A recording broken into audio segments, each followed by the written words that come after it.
Hello and welcome to the B&H Virtual Event Space. It's the November edition of Westcott Wednesday, and Vail Fucci is here to talk about using lighting to take high volume headshots from simple to sublime. Hi, Vail. Welcome back to the event space. Hi, Fred. I'm so happy to be back. Nice. Your previous presentations with us were more on the business side, but today we're going through different lighting setups that you use, right? That's right. From ones that, when I very first started my career in headshots, then to where I am now. Because frankly, when you start out on the whole path of headshots there are so many different lighting setups you can do, some that are really, really inexpensive and some that are a lot more expensive. And it's good to start out simple and move on through. So Nice. That was a great bit of first advice. So, before I go, if anyone has any questions for Vale, please enter them into the YouTube chat. We'll try to address them as we go along. Anything else we'll save for the end. Vale, the floor is yours. Oh, thank you so much, Fred. All right, let's bring this up. Hold on. Okay, and let me just hold on, hit share. One moment. And sharing my screen. There we go. And now we are set. And just a moment, everybody. And oh, present. There we go. Perfect. All right, everybody. Great. I just lost my screen. Sorry. There, great. All right. So first off, I just want to say thank you so much to B&H and for Westcott for having me here today. This is a topic that I love absolutely to talk about, teach, you name it. This is my bread and butter, are high volume headshots. So, what exactly are high volume headshots? Well, just as it says here, professional headshots for a large group of individuals, and most importantly, in a quick and efficient manner.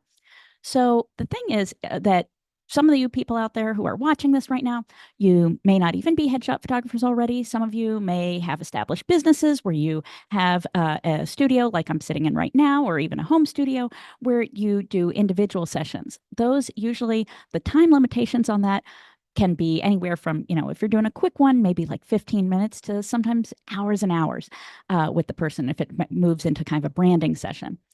For high volume headshots, we are talking quick. I would say probably max you're ever going to have with somebody is 5 minutes with it there. And more likely than not, it's going to go down to the realm of maybe 2 to 3 minutes per person. So efficiency is the name of the game.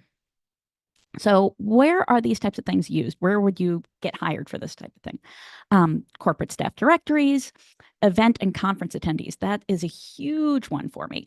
LinkedIn profile updates for teams and headshot happy hours at networking events, which are just all around a great thing for you to do, both for that event, but also getting more business. Because if it's networking and there are people from different businesses, then they go back and their companies say, oh my gosh, you had a great new headshot. We got to get that person in.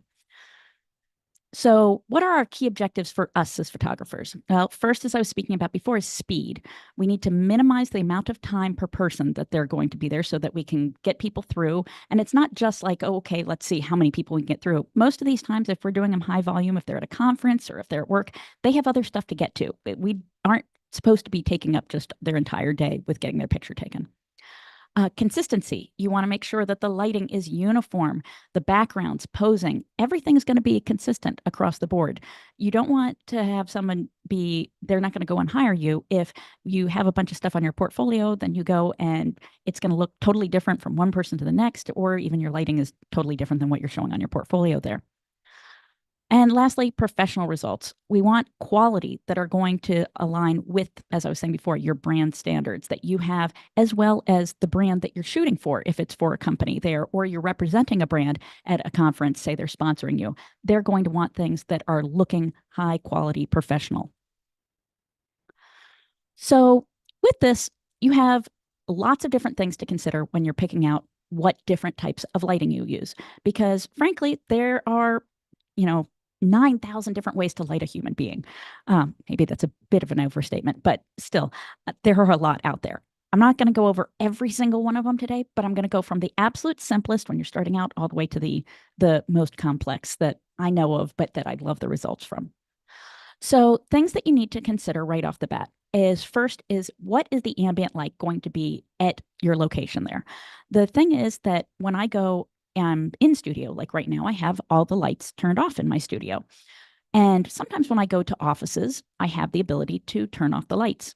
But most likely, if I'm at a conference, unless I have an organizer that's really, really savvy and they have me in a room where I have the control over turning off the lights, you'll see as it has this lovely little circle, I have to deal with all sorts of different ambient light that's there that I don't have control over. And a lot of times, I don't have a lot of control over exactly where I'm positioned in the place either. So, with that being the case, there are times where I have to just kind of maneuver as best I can so that I'm not getting super hot spots facing down onto whatever my subject is down below, or sometimes matching my light color to the ambient, or even more so, figuring out using strobes so that I can try to cut out the ambient altogether. So that's the first. The second is if you are in a spot where there are changing conditions. This happens inevitably. I'm put in a conference room or a spot, a hallway where you have a whole big just bank of windows on the side there. And so you'll have your settings all set up for one different thing or another. And then the sun goes behind a cloud or it comes out, or as the sun is going across the sky, it's going to go into a different pattern there across the day. So those are the situations that you need to be aware of in advance for a couple things. You can be aware of it for the sense of if it was changing conditions, you may choose to specifically use strobes. So again, you can cut out that ambient, or being aware that you're going to bring something with you, like a giant V flat or a pop-up backdrop, something along those lines that can actually block out that sun that and the changing light that would be coming in, because you want to be in control. So the next is when I'm picking out what I want to be using for my headshot setup is the space available. So the one that you see here on the left, this is actually a rather large amount of space. Now, we weren't allowed to go much further back than where I was standing there, as much as you see little footprints that they have there of showing the path of here, go this way with it, that I had a fair bit of space on both sides with it there. Not a ton back and forth with it. Probably it was in the neighborhood of maybe 12 feet. And that's what I usually tell people, that ideally I have 12 feet, which is also what I told the people on the right-hand side there. And you'll see that we had asked for a white wall behind them. And you can see in the end, they had a red wall and we had maybe 7 feet in total. So I had to figure out a way of moving around, configuring my space differently so that I had a little bit more distance to be in pocket. You can see the camera just hiding there behind that monitor so that I had a bit more distance. With that being said, so when I say space available, if you're doing something that you're choosing a great big giant modifier to do your shoot, that may not be convenient in the space that you have there. So you need to be cognizant of what your stuff is going to fit into the space there. You don't want it to be a giant tripping hazard for people. Bringing gaff tape, those things, all really important so that everything's safety is considered. The other question I usually have is, particularly if I'm shooting at a conference, is finding out from the organizer if flash pops are okay. Because if you're sitting there and you're in your expo booth for 8 hours, and while I may be behind the camera and I'm looking through and I don't really notice the flash pops going off too much, the rest of the people in the booth do. And so that could get really, really irritating to them.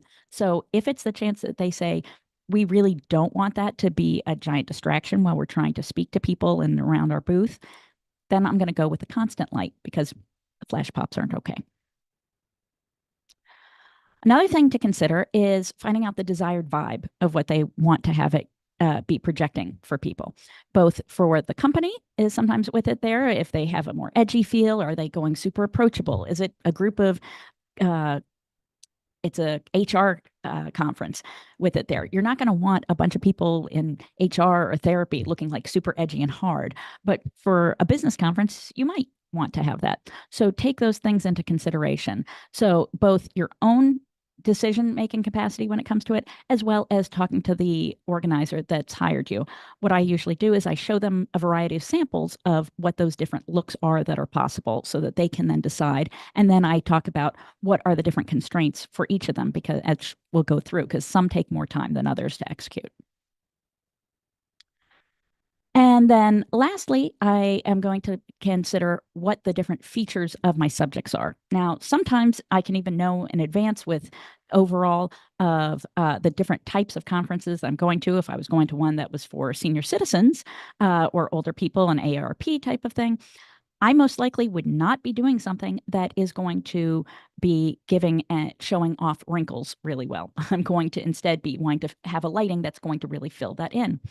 If I am doing a piece where I'm going and having a bunch of people that say it's a conference that's I just shot one the other day that specifically is with people of color, making sure that you're having a light that is going to be not making it so one side is so dark that they're feeling like their different facial expressions are not being actually seen, and their facial features, not facial expressions, facial features are coming out. Less likely that I know specifically I'm going to a conference for bald guys, but at the same time, being aware of that in the space that I'm in, of figuring if there is light from above of shininess on the top of head.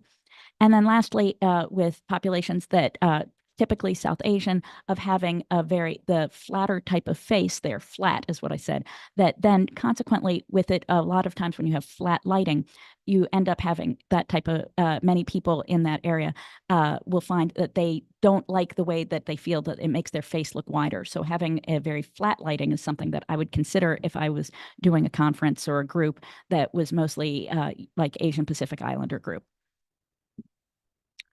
Last things are how much pre-event setup time I'll have. There are some places where I'm able to go the day before and get everything all set up and put in place so that I could have over an hour of it. There are other times where you're going to have to go, get there, and you're going to only have minutes to be able to set up your spot there.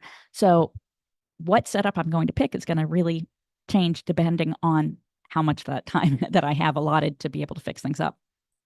The amount of time available per person, because some of these different steps we show will be really forgiving from one height to the next, to different features on people, while others take a lot of fine tuning to make it just right.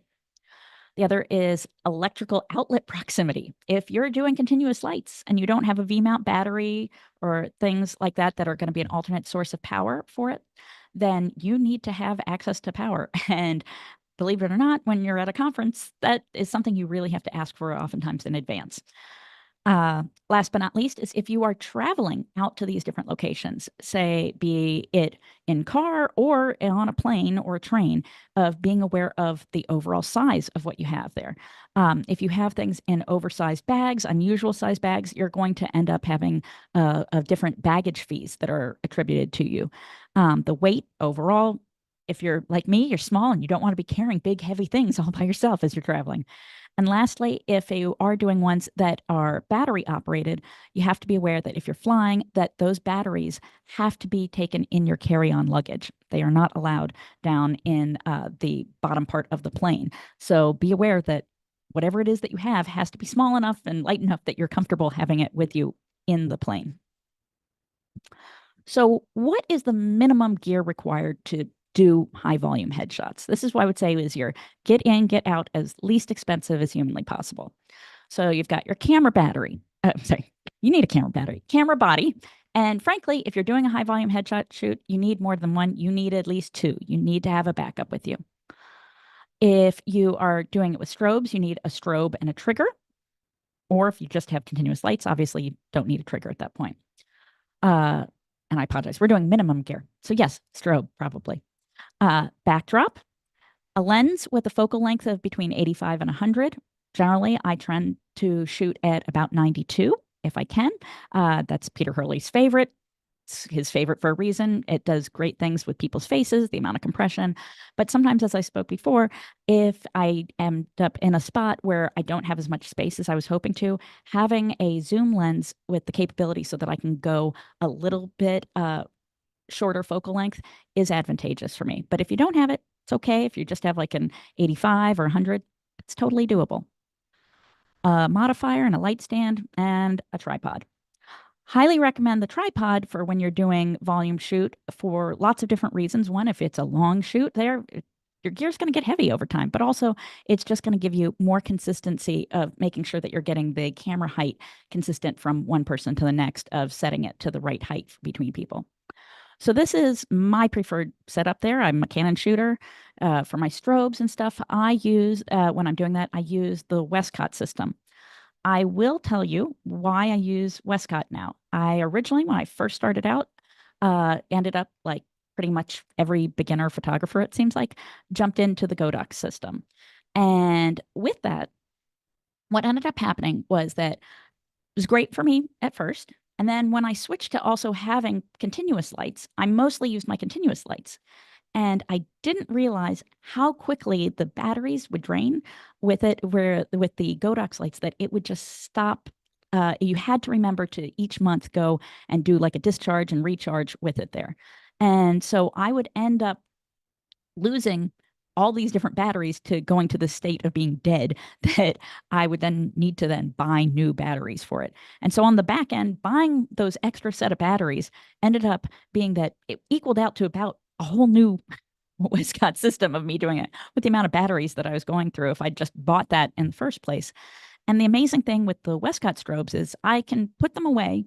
And this actually happened once. Used it for, had it in a spot when I was doing a shootout in Vegas. It stayed there. Didn't, no one touched it for a year. Came back. The battery was still fully charged, fully working, ready and working to go. And to me, I was just like, that's it.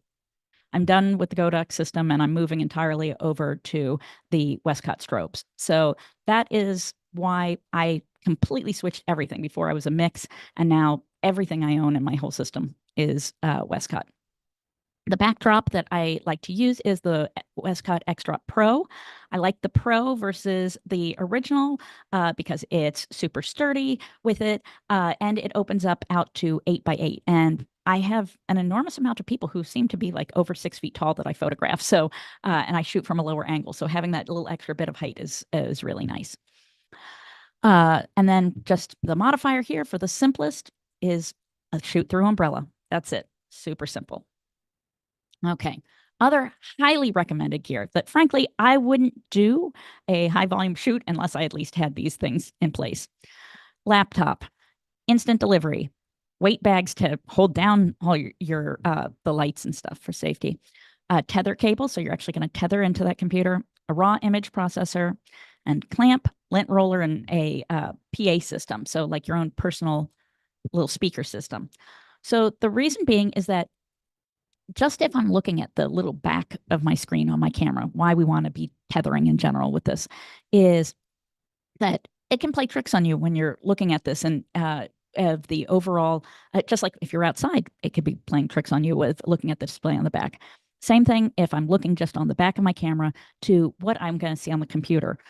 If I'm doing volume headshots, like absurd quantities of these, I want to make sure that everything is looking good, lit correctly. So having it on the screen that would be what I'm actually going to be outputting to is the way to do that. With the instant delivery, if you are doing an office headshot shoot, you don't necessarily have to have this. I still recommend it. Clients go bananas for it. They love it, not having to wait for their images with it. And if you're at conferences, to me, there is no way to shoot a conference without doing instant delivery these days. It's something that pretty much most people are expecting, that they're going to be getting their images in almost just right in real time.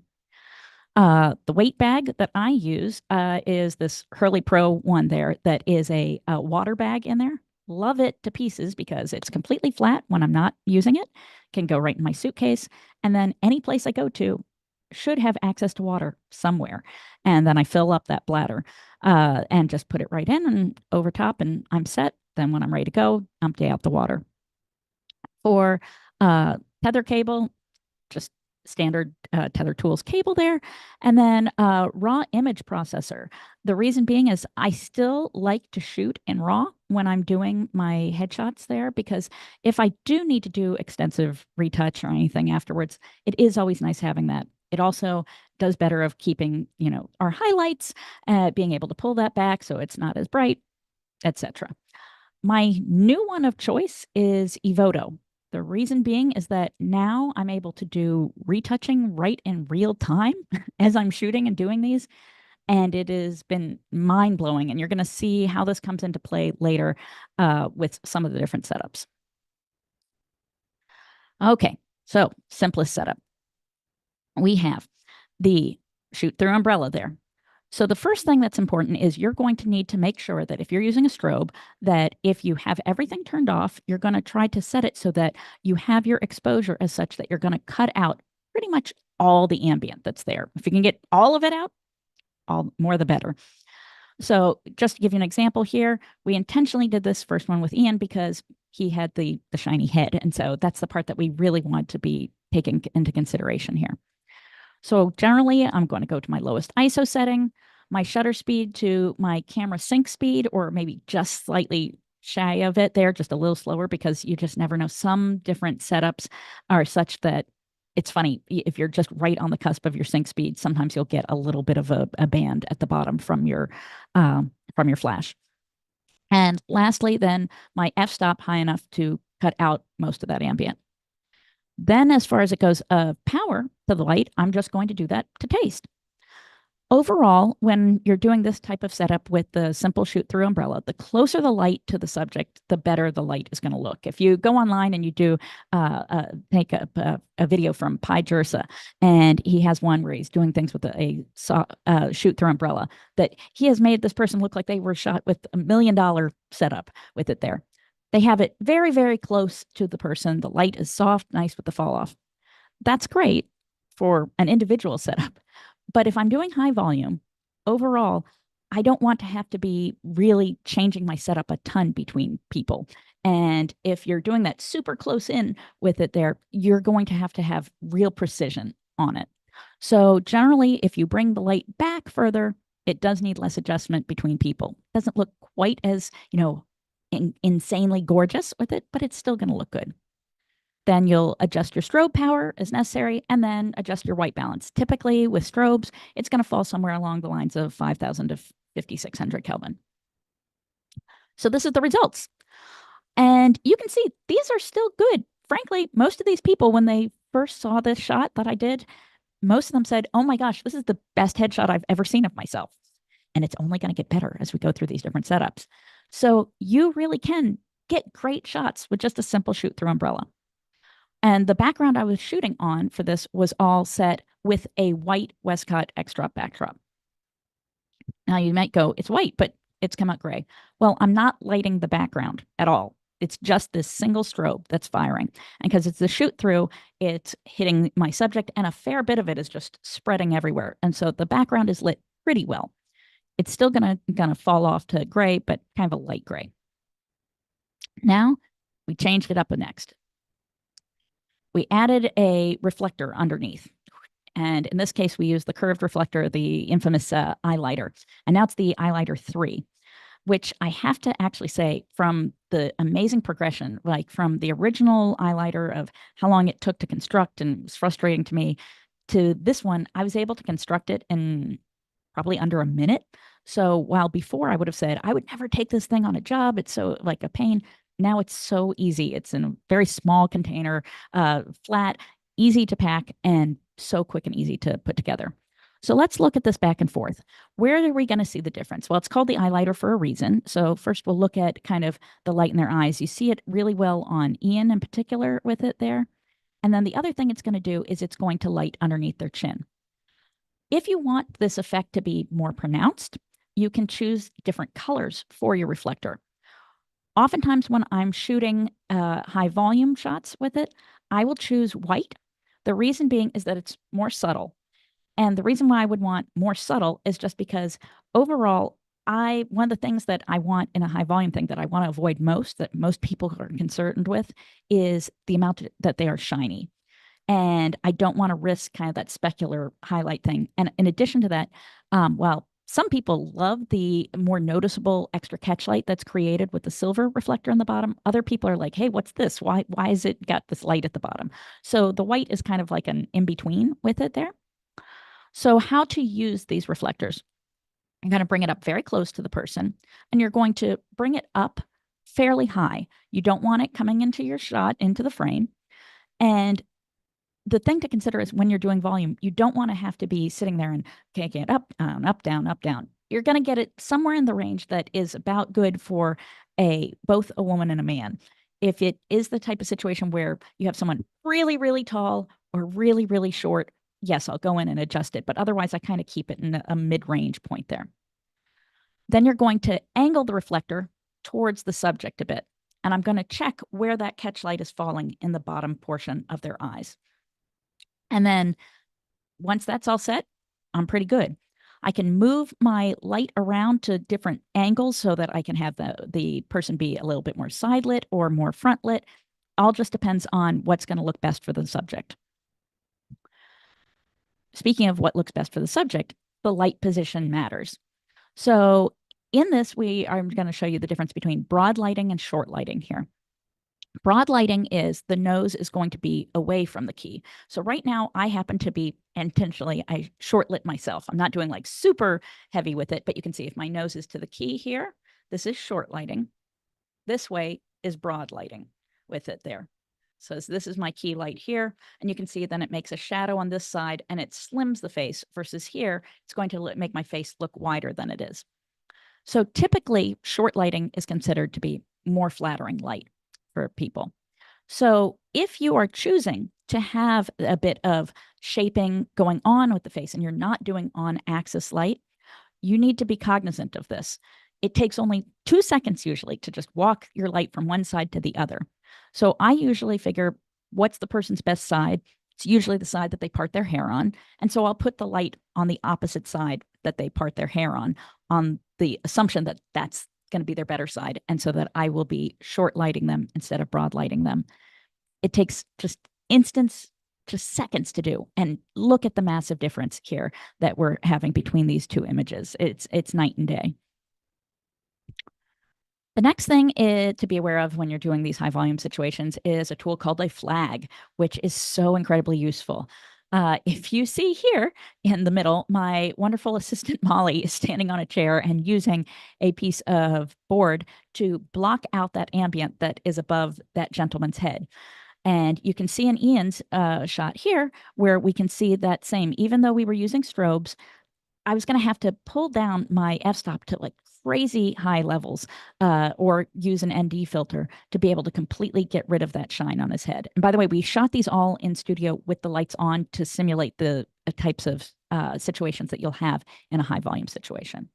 So if I click on this, you'll see without the flag over top, oopsies, wrong way, and with. Do we see that difference that came over his head? We'll do it again. And here and there. And you can actually see it right in real time. This lovely video of us going and, oh, and now it's gone. Just for fun, one more time. And the great thing is this actually folds down to a really tiny little setup.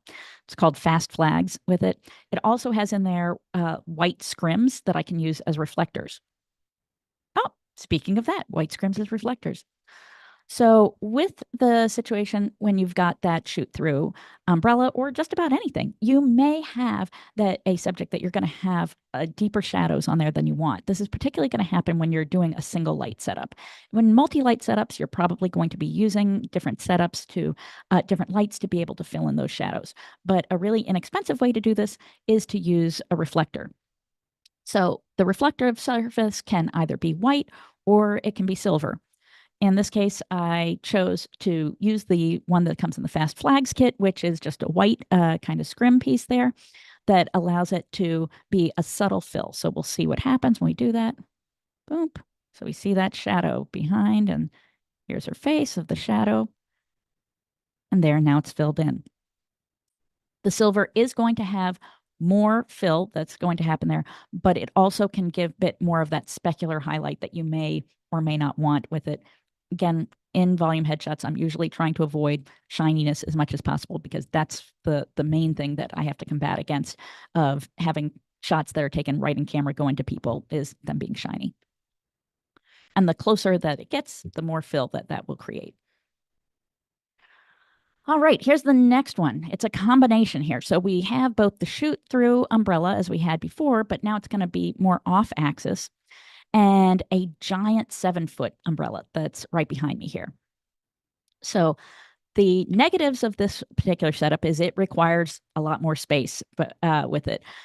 We were in my studio here, and within the confines of it, I was all the way up into the back window of it. What's great is if you want the background to be lit up more, it does that very nicely. It also gives a very distinctive catch light because you'll notice I'm right in front of it. If you're standing in front of it, a catch light is going to be that right in the center is a little silhouette of you as the photographer. And then overall that white back behind, and that'll generally be just in the center of the pupil. So with that, the way that here's the result. And the way that you're going to set this up is that first you will set up your 7-foot piece that's behind you there. In this case, I had a 7-foot white umbrella. If you wanted it and you're lacking in power and feeling it, can go with the silver. It'll give more of a bounce of popping through there. And you're going to set your power for as if you are maybe about a stop to a half stop underexposed when you're using only that 7-foot umbrella.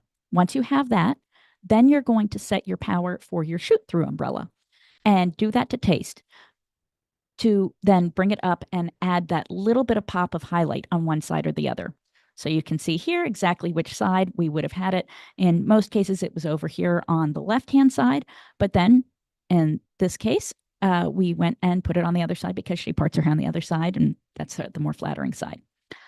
So that's generally it. It's one of those that if you need to also have shots that are fuller body with it of the crop that they need, because different places will require different things. Like some, they'll expect when they say headshot, they actually mean like almost half body shot. So in that type of situation, making it so that you have that even illumination from head to, frankly, in this almost head to toe, is using this setup with that 7-foot diffusion fill is going to be your go-to setup. That's going to make this a lot easier for you. All right.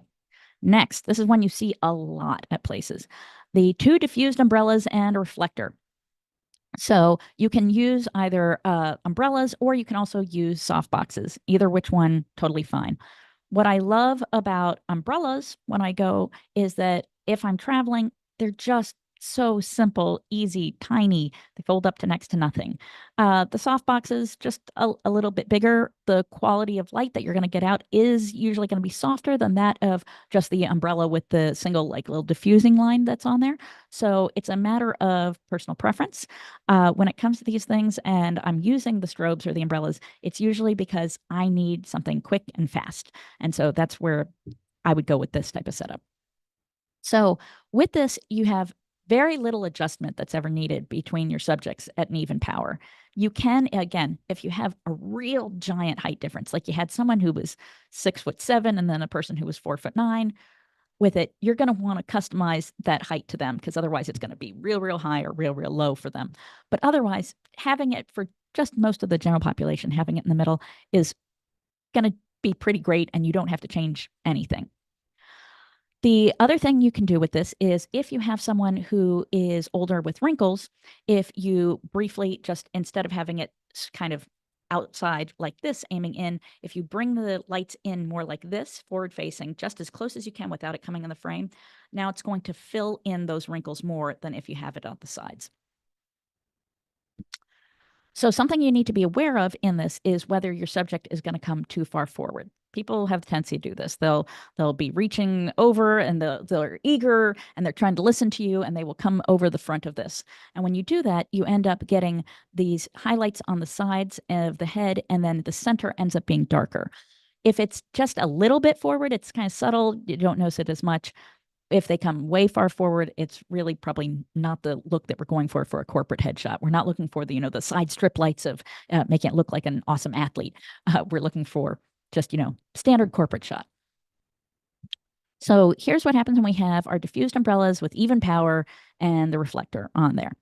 So it's pretty much flat light across the board. These are still good headshots. To me, they look just kind of like they're well exposed headshots. And some places, that's all they want. That's what they need. For me, I like to have a little bit more of some shaping and stuff going on the face, but for others, it's exactly what they need. So if you want to be able to give shaping to the face, the neat thing is with this setup, you can do that too. So in this case, the only thing I changed was that I made the power ratio between the two uneven. Depending on how much shadow I want, I make it a stronger difference between that. So in one case, if it was 6 on one side, it was powered to 3 on the other side. That would give us a 1 to 2 ratio. I'm never actually thinking in my head, hey, what's the exact ratio that I want? It's that I'm using a digital camera. I take the picture, I look, I see, okay, what looks good to me overall for the individual person, because each person, it's going to be different as to what we're going to want. For example, the person who has lots more wrinkles, having it be that really deep shadows is not what I'm going to want. That's going to really intensify the amount in view of the different wrinkles that she has. Versus if it's something like, oh, we want them to look edgy and cool, I'm going to make those shadows be deeper. The thing to be aware of is if you're switching independently through these things of like, hey, we did a shot with it of everything on even power, and then we swap between the two, that you need to be cognizant of that you're going to need to power up one and power down the other. If you just power down one without powering up the other, or either that or increasing your ISO, and if you increase your ISO, then the color of your background's probably going to change in the process. So I don't recommend that. But remember that if you turned one down, you're going to need to turn the other one up so that it compensates so that you don't have an underexposed shot. Okay, and I'm sorry that I backed away from my microphone as much as I did. Hopefully the sound is nice now. All right. Okay, 2 diffused umbrellas. Okay. Next, another very, very popular one, clamshell lighting.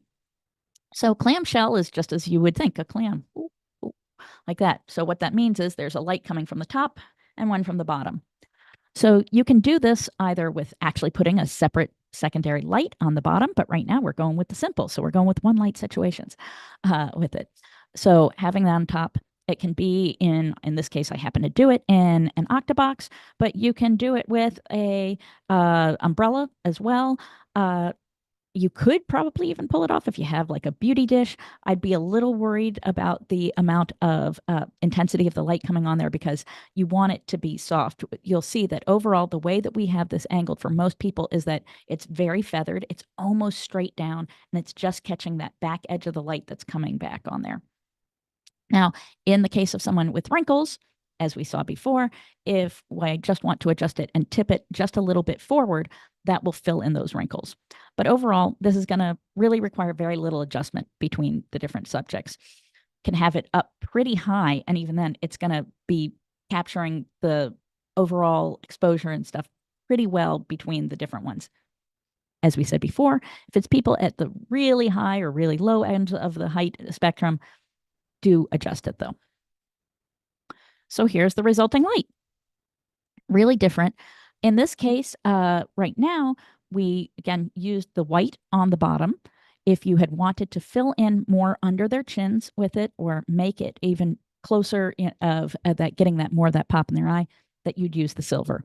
But we were going for subtle here. And so that's the result.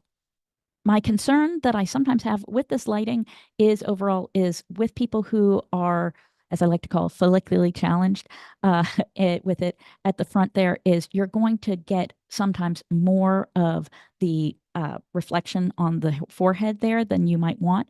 So you have to be really cognizant of your positioning of where that light is. So you may, in that case, need to move it a little bit further forward so that then you get this nicer fall off on the back of their head instead of it illuminating the top of their head. Next, we're almost into Peter Hurley triangle region. So we had our 2 before into the 1 light back, and now we're at 3 lights. So 3 lights, the loose triangle lights are still not in our frame here. So with the loose triangle lighting here, and let me just start one thing of saying that if you do want to get into headshots, seriously get into headshots, there is, for me, I am a person who went through this as well, no better training for headshots than you going and joining the headshot crew with Peter Hurley. It makes you hyper aware of all the different things that you need to be cognizant of when you're photographing a person in front of you to make them look as good as you possibly can. And I can't state the importance of it enough to learn from there. So while when you're doing the actual Hurley triangle for individuals and stuff, it's going to be a much tighter triangle. Um, Peter's probably cringing as he looks at it here if he sees this, having it be this open.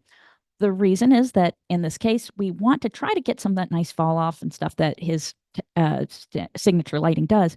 But if you are doing this shoot and people are not going to like having the lights in the frame with it when they get there, not everybody has the luxury of being great, of being able to retouch those bits out themselves. Or what it's interesting, I used to, even when I shot it with it in the frame, and I'd go, it's okay, people, like when you go and you do your LinkedIn shot, it's just going to be here and it's going to be that they're just at the edges. People still freak out if there's even just like a little something in the frame. So generally, I would open this up till it was just outside the frame, getting it as best I can. With that being the case, because it's a little bit more forgiving, I felt comfortable still doing this with strobes.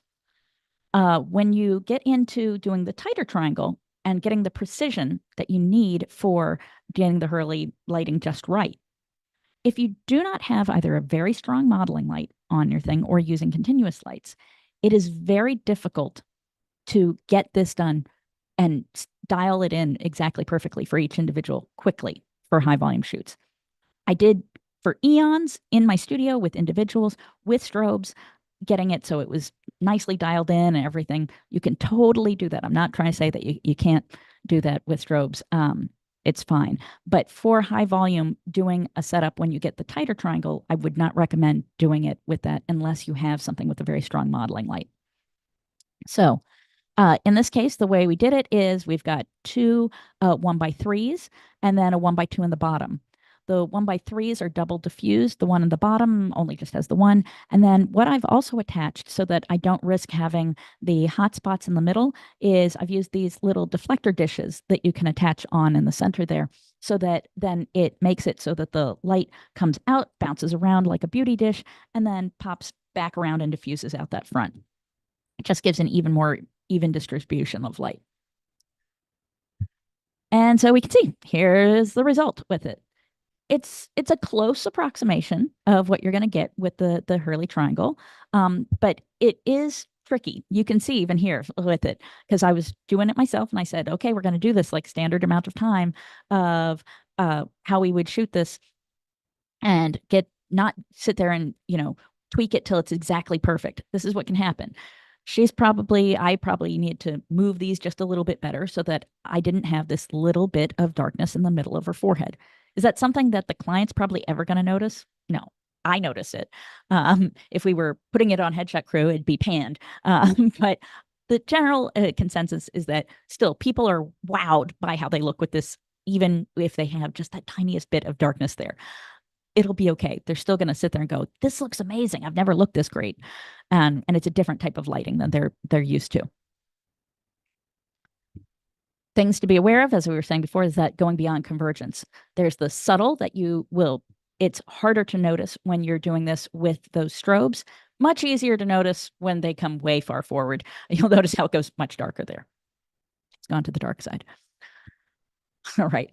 And then next is going with the tighter triangle. So this is more the standard Hurley triangle as I was taught. It could probably still be even tighter. But again, the thing to consider is when you are doing volume headshots, we talked about it. Time is of the essence. It's not on your side in that case. You have got to dial it in and get it looking as great as you can, as quickly as you can, and efficiently as you can. So getting it to be absolute perfection is not what the name of high volume headshots is. It's about getting it good enough. Now, I like to have it great enough, not good enough, frankly. But so in this one, I used the L120s that are bicolor from Westcott here. And the neat thing is with their rapid box switch things there, even though they have, I believe it's the native Bowens mount with it there on the front of the piece, the ones that are the FJ200s have this mini mount, but they're both can work with the same softboxes. They have these little switch inserts that you can do that makes it super simple to be able to switch between the different lighting systems and connections on the back of it. So you don't have to go and buy totally different modifiers on the basis of it. You can just switch these simple little plates in the back. Okay. So if you are doing stuff with constant lights, the first thing is if you have the ability to turn off overhead lights, do it. The next thing is if you are not able to, and or if there's still some light coming through, is you're going to try to match the color of the lights to the color of the room.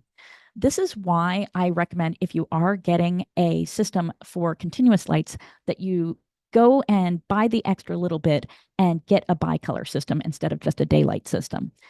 Because oftentimes when I am shooting in conferences, all the time, the light that's in there is going to end up being that kind of tungsten kind of it not quite tungsteny, but it's got a bit of a yellow cast with it.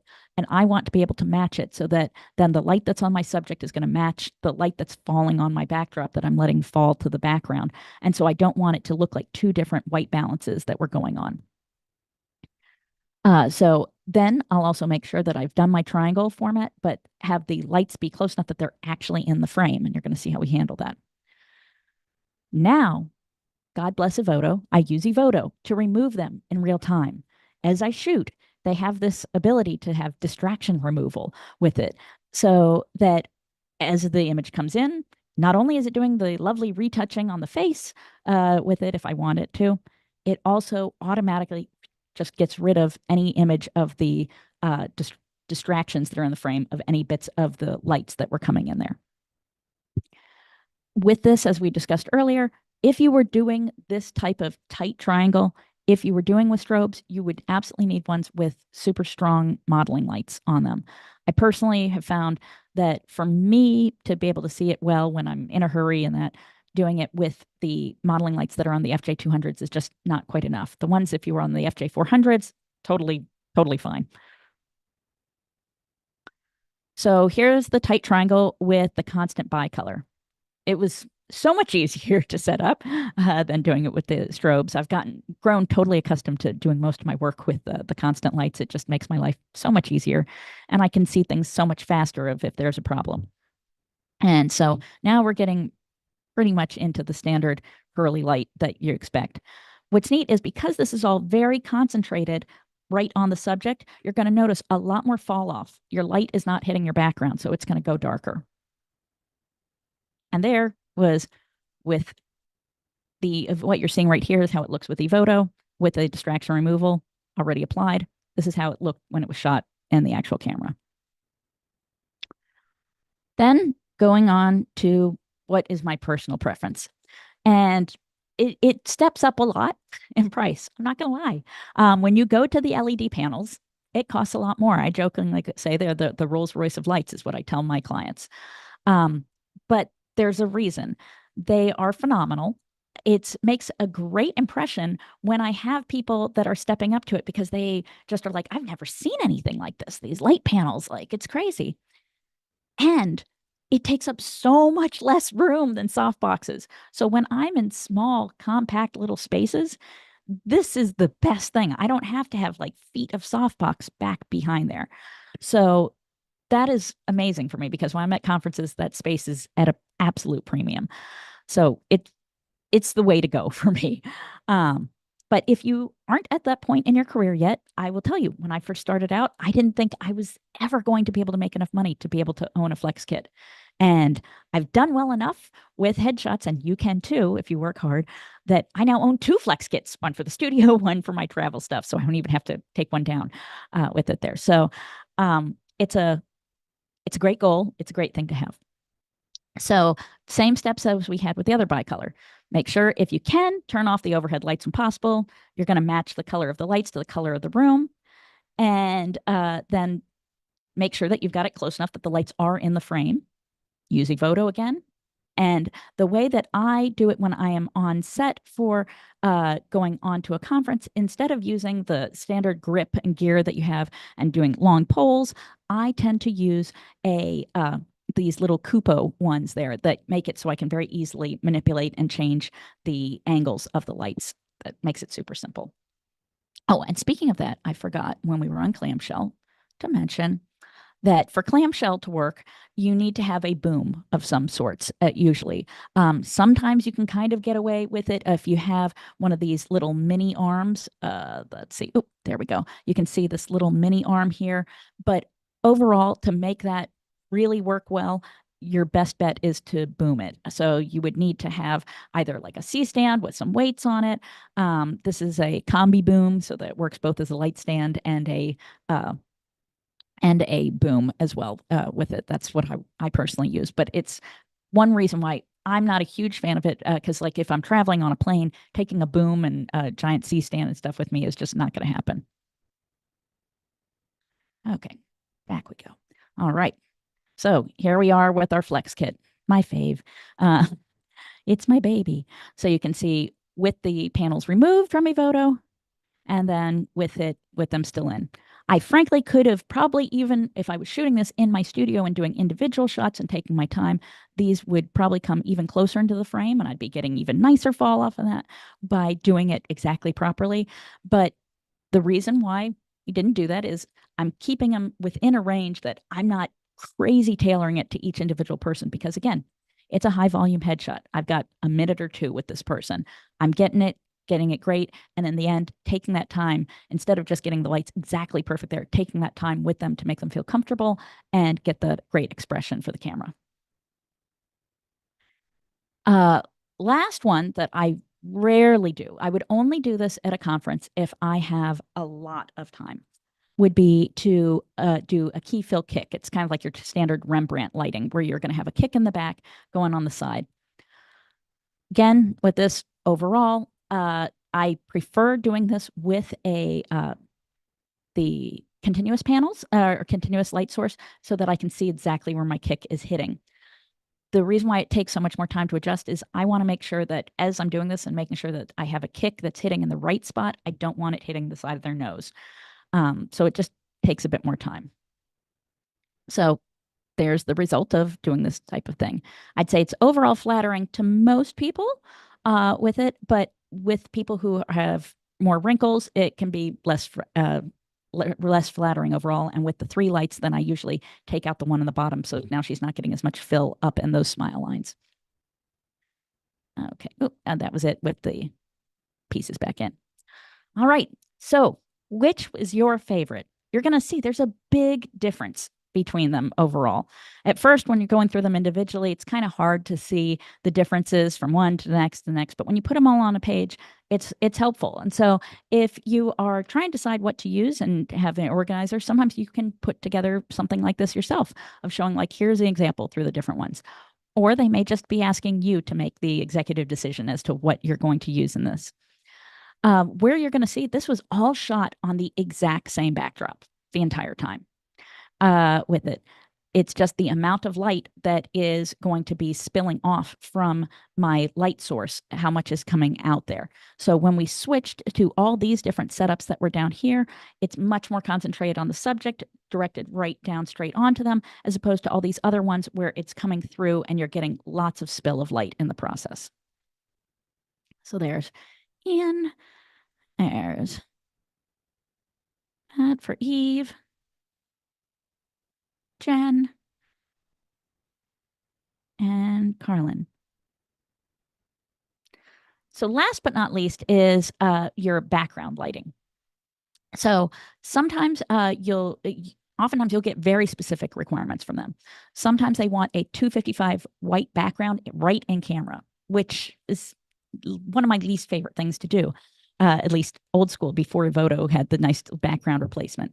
Because a lot of times when you do that, if you get it real hot, then it's going to show through of people's hair and it looking kind of funky. But one way you can do it is you can either take a great big giant umbrella and have the subject stand in front of it. You can also put a great big scrim in front and shoot a piece from back behind it. And then my particular favorite, if I need really, really even lighting and getting that 255 right in camera, is that I have the Lastolite with it. I think it's called Lastolite now, highlighter with that you open up and you can put 2 different strobes in the sides, and it's basically a great big giant diffusion panel, and have that sitting behind my subject and have the strobe go off. there you go. This is the result. You get that completely shot through with it of that, sorry, shoot through the straight 255 white. Why? I don't recommend this. I hate doing it for the conferences and stuff, is just exactly what you can see here. What's happening to Carlin's hair. If you don't have everything exactly where it should be for women's hair in particular, you're going to see that space of the white backdrop coming through there. It's fine, well and good when I'm doing an individual shoot and I can go in, do some generative fill in that hair. But if I don't have time to be going and positioning the hair exactly just right for each person, it can be a pain. And another is doing the gradient backgrounds. So here, I just happen to have it on different colored ones. This is the blush color one. This is a blue.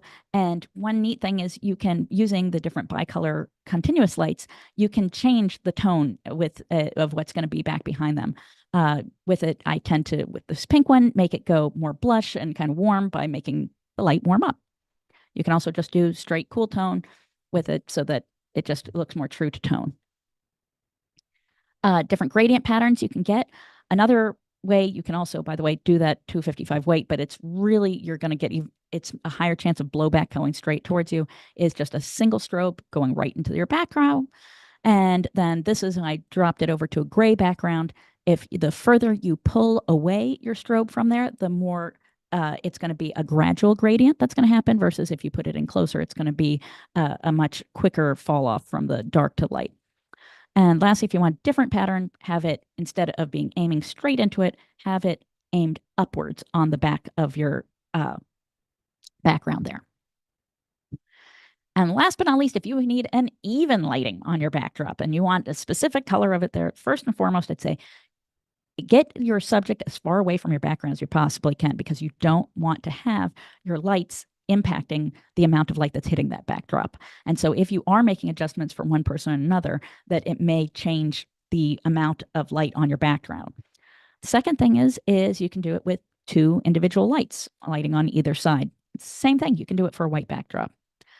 The problem is if you just have it open like this, what can happen is you get kind of blowback onto your subject and you'll get like rim lighting that's going to happen. Sometimes that's a benefit. You may love the look, but if you're not loving that, what you can do is you can either go and use our fast flags like we talked about before, or simple cinefoil. This isn't even taped on. I just kind of crimped it on there and makes it so that now you can see there's no blowback that's coming back from my lights. And if this is the exact area that where a person's head would have been, you can see just how incredibly uniform that background is. If you want even greater control, you can go and get a 1x2 with the gridded strip box. That's going to give you super precision as to exactly where it's going to go in the spread of light. And that's pretty much it. So if you want to learn more, because this was very fast and it didn't really get into all the things of the ways that you can, once you have the lighting is really only just a fraction of the piece of it. The experience that the people are having, how to really flatter and make people pose well when they're there. There's just so much more to it with it, that if you want to learn more, check out my education channel. I was hoping originally to have it drop today, the class. It'll probably be in the next week or two. The class will be live and ready that's the companion to exactly what we just went through here, of all the different specifics as to how you would make and set up these different lighting setups to each of those individual people that you saw the photographs of, so that you can learn what are the pitfalls and the ways to make each person shine. You there, Fred? Yes, I am here. Okay. So we did drop the link for your education website in the chat. So if you Okay. are interested, anybody in that, please, after this, click that link. It's funny, we had a gentleman named Nikolai from Bulgaria. Shout out to our international viewers. He asked what your most common gear was, exactly when you started talking about it. So, Nikolai, if you need a little more detailed information, please say what in the chat. But off that, oh, actually, another question came in. Where do you aim your lens, especially for a taller person? I carry a step stool with me, from Dewanda. Hi, Dewanda. Thanks for tuning in here. Yeah, so I'm going to aim my lens at exactly the same point as everybody that I do. I try to do it consistently. There's a few situations where it would be otherwise, and I'll mention that. So overall, the where I'm going to place my camera height is about the clavicle of the individual with it, because the reason being is that most headshots, we don't want someone looking diminutive. We want them having a certain air of confidence to them. And so we don't want it super low, because then it's like, I'm way above you. I'm so superior to you, you know. But if it's just that little bit higher, it gives that sense of confidence to the person. And so that's that goal. And again, I'll give credit where credit's due. I learned that from the headshot crew as to what we do. So that's the starting point of it, and so that you just slightly have your camera aimed upwards. How I handle when it's really tall people, if I'm in my studio, I really frankly should bring like a little turtle stool with me more often on conferences, but I'm carrying enough stuff that I'm like, I just make do. And I'm thankful that my R6 Mark II has the little rotating back piece there. So I just rotate it out and put my finger up high and click at the same time while I've got it at the right height. But that's again why it's so incredibly important to have a tripod when you're doing high volume headshots, because it's going to make it so that I can consistently get that height. Otherwise, I guarantee you, between different people, some people I'd be going much lower, some people I'd be going much higher.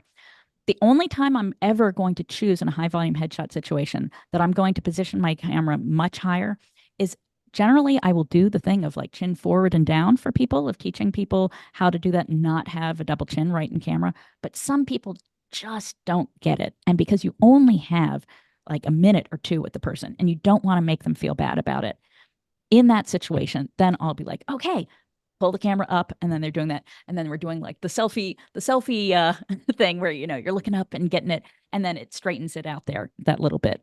The other nice thing is, frankly, now with using the Evoto stuff in real time, it also has the chin the chin feature where it gets rid of double chin, so I don't have to worry about it as much. I'm still having people put that chin out and down when they're doing the shoot for sure, but I don't have to be as concerned. All right. We also have William asking, have you ever used the diffusion dome for the FJ200s for background light? That is a great question. I actually did a test thing for that before doing this here. I should go and I it is one that you can do. I just tried to show the limited type of things as to what at the cheapest of what you can get away with, or just simple. But yeah, with the diffusion dome for sure, you actually get a really, really nice spread of light with that when you have that on for the backdrop there. It's just a quick and easy one. I was just trying to make it so it was universal across the board. But they do. If you are going with an FJ200, they have this super simple little diffusion dome that you pop on there. The thing to be aware of, though, is that it has a slight magenta cast. Now, that could be a benefit to you, because a lot of times when you are going and you're shooting in these different places, the amount of that kind of greenish, icky kind of fluorescent light that you're dealing with is kind of and so it balances it. So It's a nice counter. yeah. We've also got Yossi asking, what are the best fixes for preventing glare on people's glasses from your lights when they don't have an anti-reflective coating on their lenses? That is a great question. I will first start it with one that made my life vastly simpler. Evoto. Because I'm doing this in camera with it there, it automatically has the glasses glare removal thing. And if you haven't tried it yet, be ready to have your mind blown. So I used to very much work exactly precision when I was doing this to get it exactly right. The thing to remember is, if you're not doing that, is the old school rule of angle of incidence equals the angle of reflection. So what that means is that if I've got my light and it's straight on and I'm doing that, like say we were trying to get that frontal light of it being flat with it, that's going to be the most likely way if they're getting their face forward, I'm going to see that reflection. So there's a couple things they can do. They can be turning their, you can first have them turn their head from one side to another. That can do it. Next is to raise your lights with it. Bring them out to the side. All these different things in the end, with the exception of like the turning the head, I find, and the other one you can do is have them slightly tilt the glasses forward or back with it on their face, making sure that you're keeping it up as close to the bridge of the ear. Exactly. Thank you very much, Fred, for giving me that.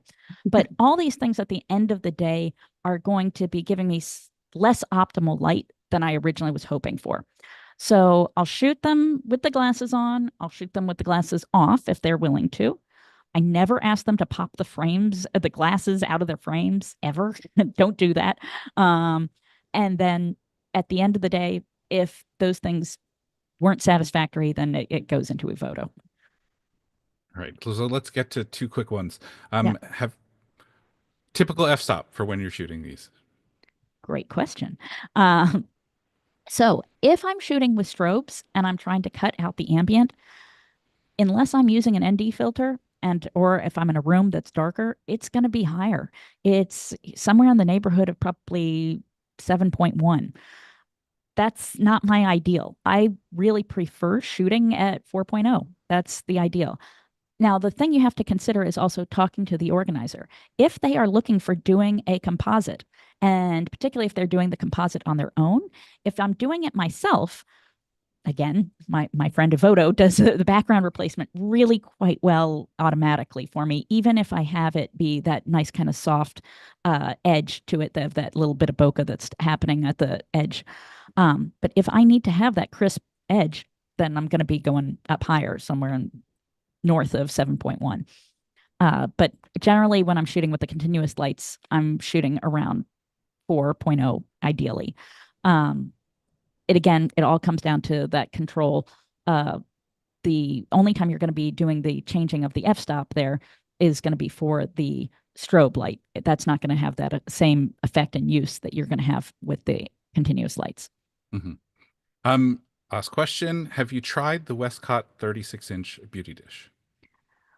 36-inch beauty dish. Is that the Manny Ortiz one? Or maybe that one's smaller. I personally have not, but I would venture to guess, being that when I use I just have the habit, no matter what, even if it's an octabox or whatever with them, I throw in that little piece that's in there, the deflector that basically turns anything into a beauty dish. Now, there's beauty dish and beauty dish. There's, the old school, the hard and that. And I swear that's different than when you're taking these different ones that are collapsible with it. I still get a different result of that hard look you get for fashion that you're doing with the old school beauty dish versus that. But overall, it's that the effect that I found that was the biggest difference that I'm going to find between them is the fact that it's just going to get a different catchlight shape. That the beauty dish typically has a rounder, nicer edge. And so it kind of gives a little bit more natural because it feels like the sun, but there's very few people that are zooming all the way in. And particularly if it's high volume, a lot of times you're not delivering files that are super high res. I do, but a lot of people don't. A lot of people just are giving them 1200 by 1800 photos with it there. So you're not going to be zooming straight in and seeing real super details on 1200 by 1800 on catch lights and people going and putting it on their LinkedIn profile. But I say work with what you have first. Go with it and take it to the end of its lifespan that it can. And then only when you have it and you go, okay, this would either make my life so much easier or it's going to make a huge difference. This gear is just not going to be able to do what I need it to do. Try that first. I will say this, though, the continuous lights, I wish I'd done that earlier in it because it just makes my life so much easier and so much faster. I get images that are so much better right in camera because I'm able to just see it right then and there. Taking advantage of the WYSIWYG. What you see is what you get. Exactly. Well, we're actually over time, and Vail is scheduled for a shoot, so better to be busy than bored, right? That is not lacking right now. So definitely very busy. Vail, as always, that was a nice, thorough exploration of headshot lighting. Thank you so much. Thank you. And thank you everyone who tuned in. I really appreciate it. And I hope you enjoy those who are watching the recording as well, that you get some use out of it. And if you put questions in the comments, I'll do my best later on to try to answer them as well on the YouTube thing. So Cool. Thank you. A big thanks to Westcott for this continuing series. We've hit on how their products have been used for different styles of portraiture and photography. So please be sure to check out their previous Westcott Wednesday presentations from throughout 2024 on the BH Event Space YouTube channel. Finally, thank you all for joining us today. With that, this has been another edition of the B&H Virtual Event Space. Everyone, have a great day. Thank you. Bye.